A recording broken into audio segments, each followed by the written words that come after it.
नमस्कार मंडळी, लक्ष्मीच्या पावलांनी या मालिकेच्या आजच्या भागात आज आपण बघणार आहोत.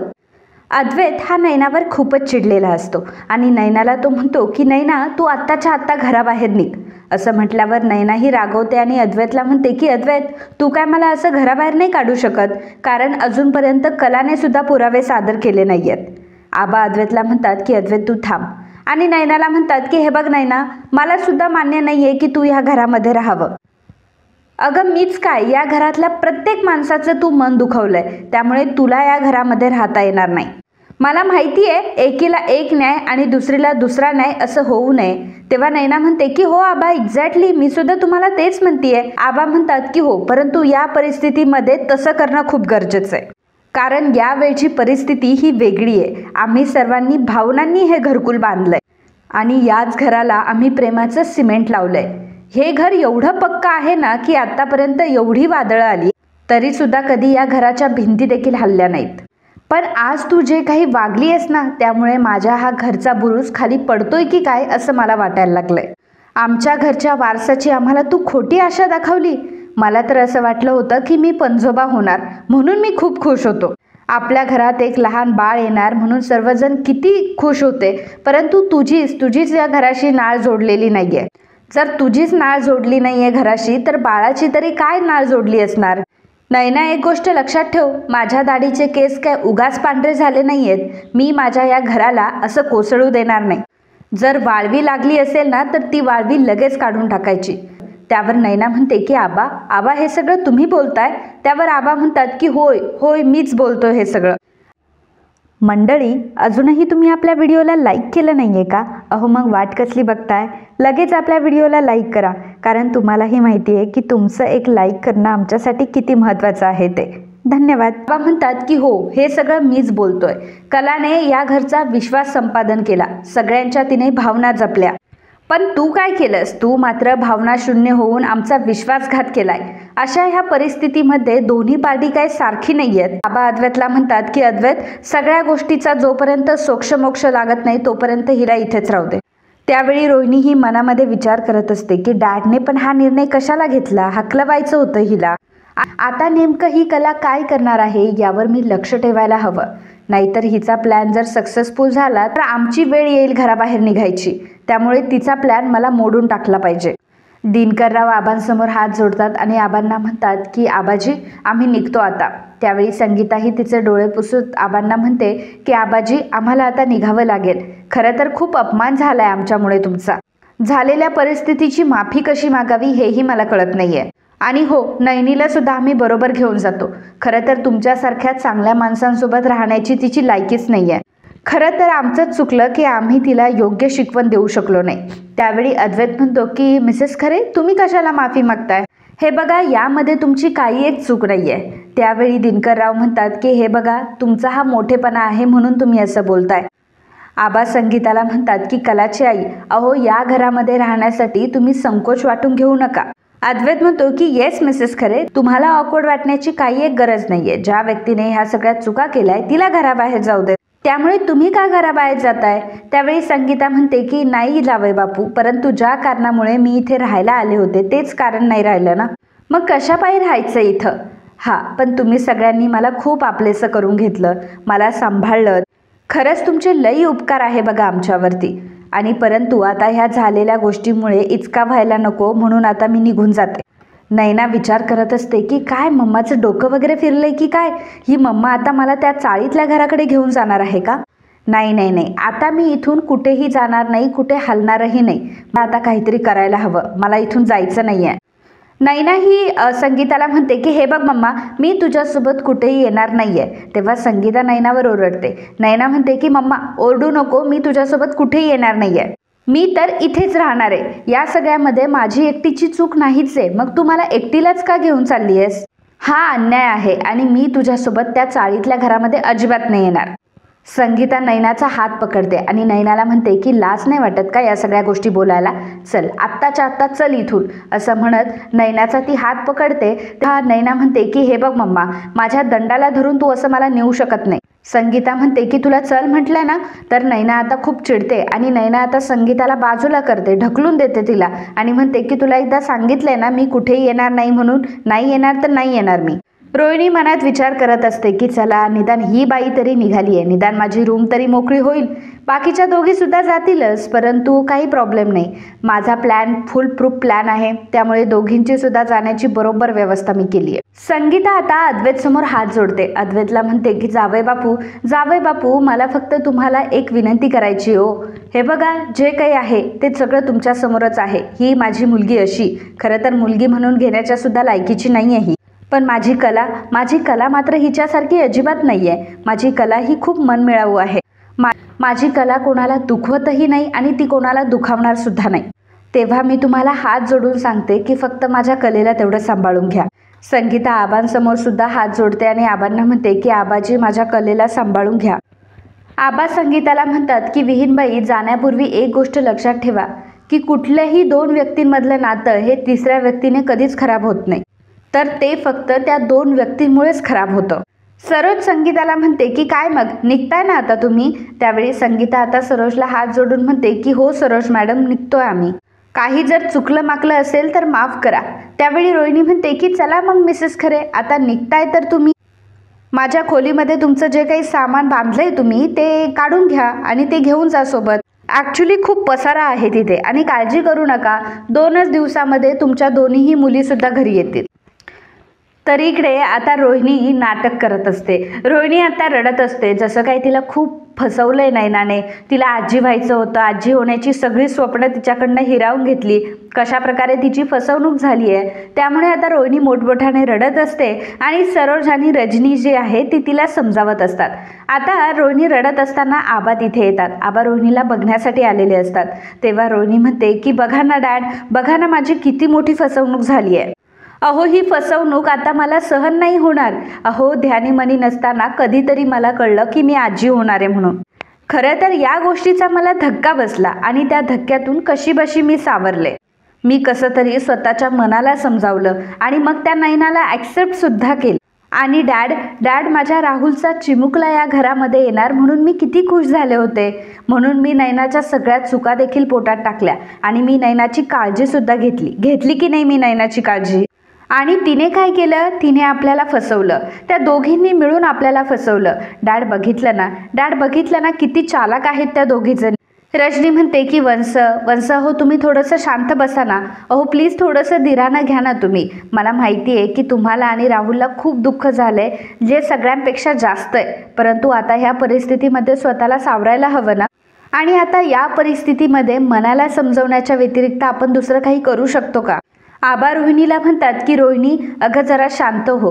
अगं माझं सुद्धा मन खूपच चलबिचल झालंय. म्हणजे आयुष्यामध्ये मी एवढे चढ उतार बघितलेत, परंतु आत्तापर्यंत असा हा विश्वासघात कोणीच माझा केला नसेल. घरामध्ये बाळ येणार त्यामुळे सगळेजण किती आनंदात होते. मी सुद्धा पंजोबा होणार म्हणून किती खुश होतो, परंतु आपल्या सगळ्या आनंदावर विरजण घातलं गेलं ग. रजनी म्हणते की हो ना, मला असं वाटलं होतं की नकळत आता आपल्या घरामध्ये बाळाचे आवाज ऐकू येणार, बाळाच्या रडण्याचा हसण्याचा आवाज येणार, त्याच्या पावडरीचा वास येणार आणि हळूहळू ते बाळ आपल्या घरामध्ये खेळेल, घरात बाळाचा आवाज असेल. या सगळ्या गोष्टींमुळे माझं मन देखील त्याकडे ओढलं गेलं होतं. पण तेव्हा रोहिणी म्हणते की पण काय, एवढं सगळं घडून सुद्धा शेवटी अद्वैतने त्या कलाची बाजू घेतलीच ना. सरोज ही मनामध्ये म्हणत असते की जेव्हा प्रकरण हे गळाशी येतं ना यांच्या, जेव्हा गळाशी येतं तेव्हा स्वतःची बाजू सेव्ह करण्यासाठी ह्या मुली अगदी कुठल्याही थराला जाऊ शकतात. अद्वैत बिचारा या सगळ्या गोष्टींमध्ये अडकलाय. सरोज म्हणत असते की अद्वैत माझा बिचारा या सगळ्या गोष्टींमध्ये अडकलाय. ती कला सतत त्याच्या डोक्याशी असते, त्यामुळे आता त्याची विचार करण्याची क्षमता सुद्धा खालावली आहे. आबा तुम्ही उगाचच त्या दोन्ही मुलींना घरात राहायला सांगितलंय. अक्षरशः मला मात्र त्या सगळ्या खरे फॅमिलीला हाताला धरून घराबाहेर काढायचं होतं. आबा सरोजला म्हणते की हे बघ सरोज, नैनाने आपल्या सगळ्यांना फसवलं आणि कलावर आळ घातला, पण कला मात्र तिचा या सगळ्यामध्ये काहीही सहभाग नाहीये ही गोष्ट सिद्ध करणारच. आणि मग त्यावेळी काय खरं काय खोटं या सगळ्या गोष्टींचं चित्र आपल्या समोर येईल. आपण एक काम करूया, तू थोडा वेळ थांब, सगळं काही आपल्या समोर येईलच, मग काय ते आपण ह्या प्रकरणाचा सोक्ष लावूया. रजनी म्हणते की हो सरोज वहिनी, खरं तर मला सुद्धा नैनाचं ते खोटं पोट, त्यानंतर तिचं हलगर्जीपणानं वागणं, या सगळ्या गोष्टी खूप खटकत होत्या. काहीतरी विचित्र चालू आहे याची मला कुणकुण देखील लागली होती. पण हे सर्व इतकं विचित्र असू शकतं या गोष्टीची मात्र मी स्वप्नात सुद्धा कल्पना कधी केली नव्हती. खरं तर आबा, तुम्ही नैनाला घरात राहण्याची परमिशन दिली होती ना, ती गोष्ट मलाही नव्हती आवडली. पण मग मी पुन्हा विचार केला की नैना एवढं सगळं जर करू शकते तर नैना मात्र दुसरं काहीही करू शकते. उद्या काहीही सिद्ध न करता आपण तिला डायरेक्टली घराबाहेर काढलं, या गोष्टीचा आळ ती आपल्यावर टाकेल आणि उद्या काहीही करू शकते. त्यामुळे तुमचा हा निर्णय मला त्यावेळी पटला. तर आबा म्हणतात की हो रजनी, बरोबर बोलतीयस तू. समजा नशीब हे कपाळावर लिहिलेलं असतं आणि जे नशिबात लिहिलेलं असतं त्याच गोष्टी होतात. आता जे काही झालं ते गंगेला मिळालं असं म्हणायचं आणि पुन्हा एकदा कामाला लागायचं. मी जातो माझ्या खोलीत असं म्हणून आबा तिथून निघून जातात. त्यानंतर रजनी आणि सरोज देखील तिथून निघून जातात. हे सगळं निघून गेल्यानंतर रोहिणीला मात्र खूप राग येत असतो, कारण एवढं सगळं करून सुद्धा नैना आणि कला अजूनही घरामध्येच असतात. त्यामुळे रोहिणीला राग येत असतो आणि रागातच आता ती जोराची उशी फेकून देते.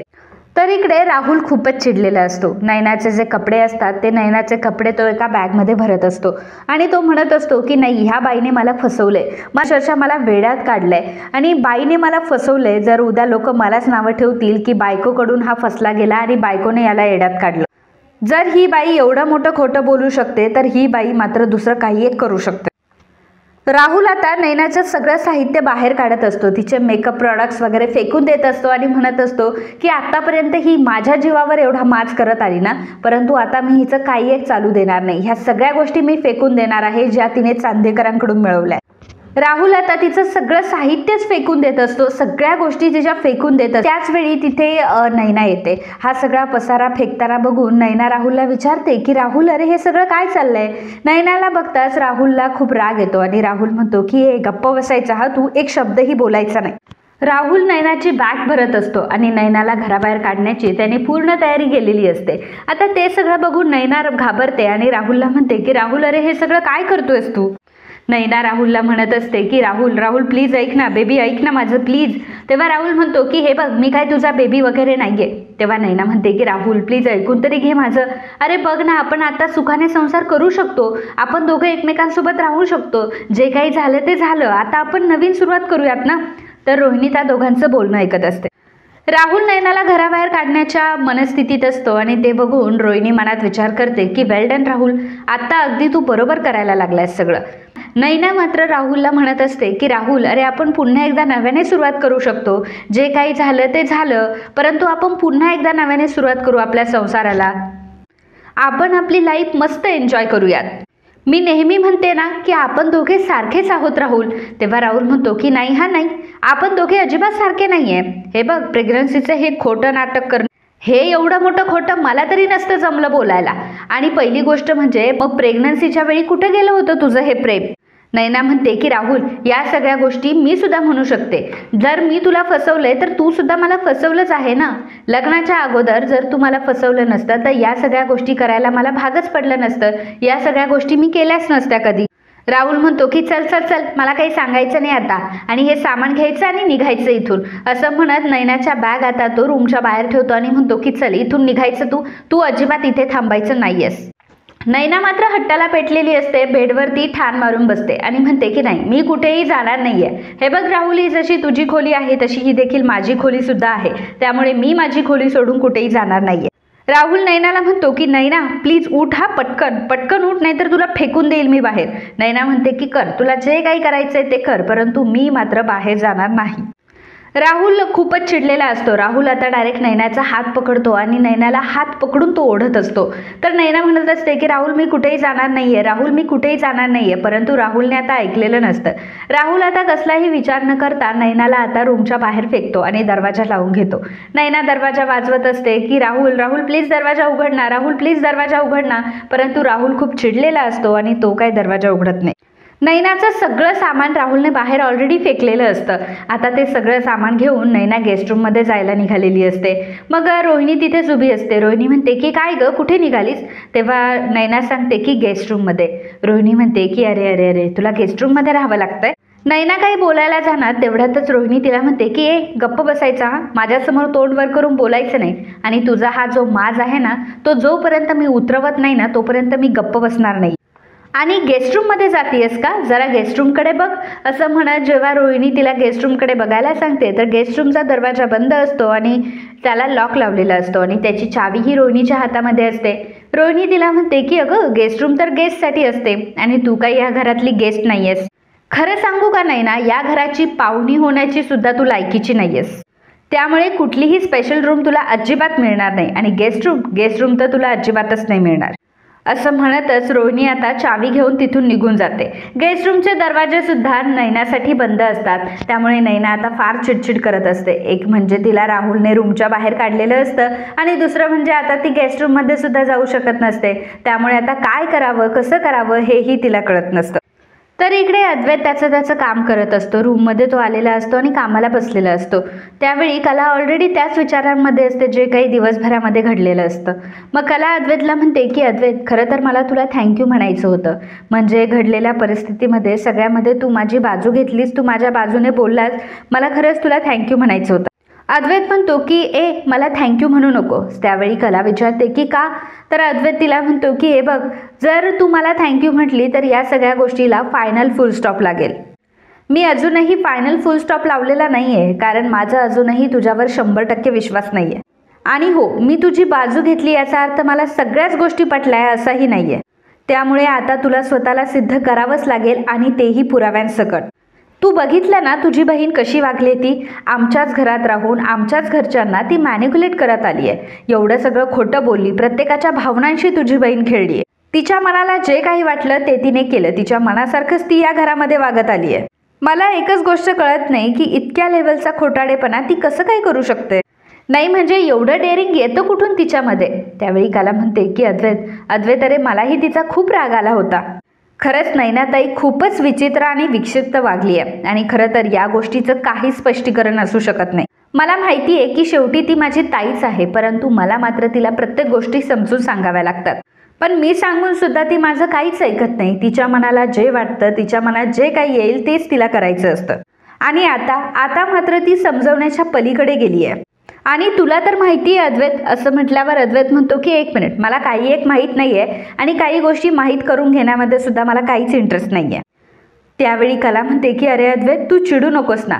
तेव्हा अद्वैत अजून चिडतो आणि म्हणतो की चिडू नको तर काय करू मी? ती नैना सतत आमच्या घरच्यांना पाण्यात बघत असते, माझ्या घरच्यांना कायम खोट्यात पाडत असते. आजपर्यंत मी कधीच कुठल्या मुलीशी असं बोललो नाहीये, परंतु तुझी बहीण मला हे सगळं बोलण्यासाठी भाग पाडते, कारण तुझी बहीण तशी वागली आहे आणि म्हणून मला या सगळ्यावर बोलायला लागलं. नाही म्हणजे नक्की काय समजते ती स्वतःला? या सगळ्यामध्ये तिचा नक्की हेतू काय आहे? माझ्याच घरात राहून माझ्याच घरच्यांना काय डॉमिनेट करण्याचा प्रयत्न करतेय का ती? एनिवे, जाऊ देत, असं म्हणून अद्वैत तिथून जात असतो. तेव्हा कला अद्वैतचा हात पकडते. अद्वैत कलाकडे बघतो. मग कला आता अद्वैतच्या हातावरून हात काढते. अद्वैतला ती म्हणते की अद्वैत, हे बघ, तू जे काही बोलतोयस ते सगळं कळतंय अरे मला, आणि मला तुझ्या सगळ्या गोष्टी पटताय. तू जे काही बोलतोय ते बरोबरच बोलतोय. पण चांदेकर, त्यावेळी तिथं सगळ्यांसमोर माझ्या बाजूने कोणीतरी बोलणं फार गरजेचं होतं रे. म्हणजे मला माहिती आहे की मी समजवून किंवा बोलून मी काही करू शकत नव्हते. ॲक्च्युली खरं तर कोणाचाच माझ्यावर विश्वास बसत नव्हता, कोणीच माझ्या बाजूने बोलत नव्हतं. परंतु अशा वेळी मात्र तू माझ्या बाजूने बोललास आणि माझ्या पाठीशी उभा राहिलास. तू खरं तर माझी बाजू घेतलीस आणि त्यामुळे परिस्थिती थोडी तरी निवळली. त्याबद्दल तुझे खरं तर मनापासून थँक्स, असं कला अद्वैतला म्हणते. पण अद्वैत काहीही न बोलता तिथून निघून जातो. फक्त मान डोलावतो आणि तिथून निघून जातो. अद्वैत तिथून निघून गेल्यावर कला म्हणते की चांदेकर, मी तुझा शब्द कधीही खोटा पडू देणार नाही. मी जे काही सत्य आहे ते सगळ्यांसमोर घेऊनच येईल.